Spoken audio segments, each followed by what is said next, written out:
আমি তো ভিডিওতে দেখলাম তারা দুই বোন স্যান্ডেল হাতে নিয়ে মোশন মারতিছে, একটা হিটও করবে পারে নাই। তুমি তো ভিডিওর শেষের দিকে দেখতে চাও দাদা। একদম প্রথম দিকে আচমকা আক্রমণ এবং হিটের মাধ্যমে তোমার দুই মেয়ে টগর সর্দারে একেবারে ধরাশায়ী করে ফেলাইছিল।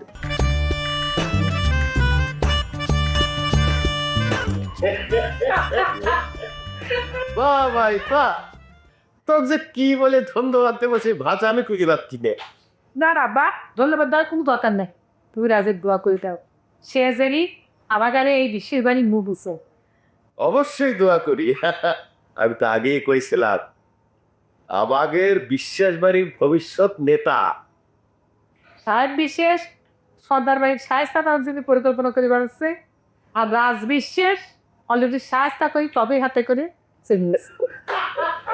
তোমরা সবাই মিলে যে আমার এত প্রশংসা করতেছো, সেই জন্য আমি আমার অন্তরের অন্তঃস্থল থেকে তোমাদেরকে খুব ধন্যবাদ জানাচ্ছি।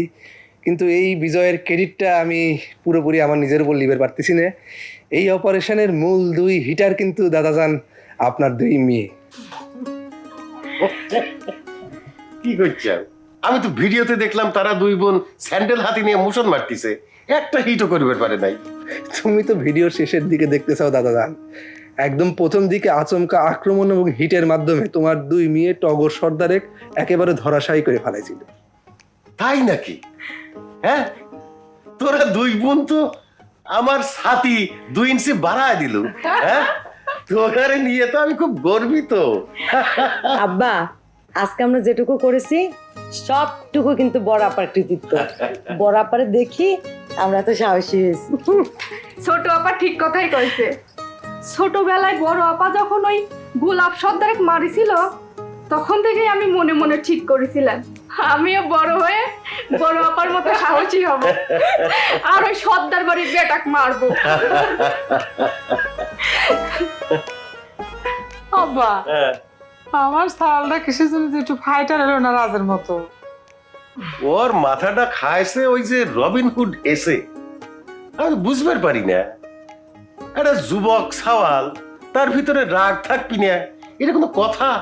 হ্যাঁ, আরে বাবা রে, মানুষের কাছে টাকা না থাকলে টাকা দেওয়া যায়, রাগ না থাকলে রাগ দেওয়া যায় নাকি? থাক দাদাজান, বিজয়ের এই শুভক্ষণে খামাখা এইসব স্মৃতিচারণ করে খামাখামাগারের মুডটা অফ করে দিও না তো। তোমরা তো সবাই জানো এই একটা হাতের 5টা আঙ্গুল তার সমান হয় না।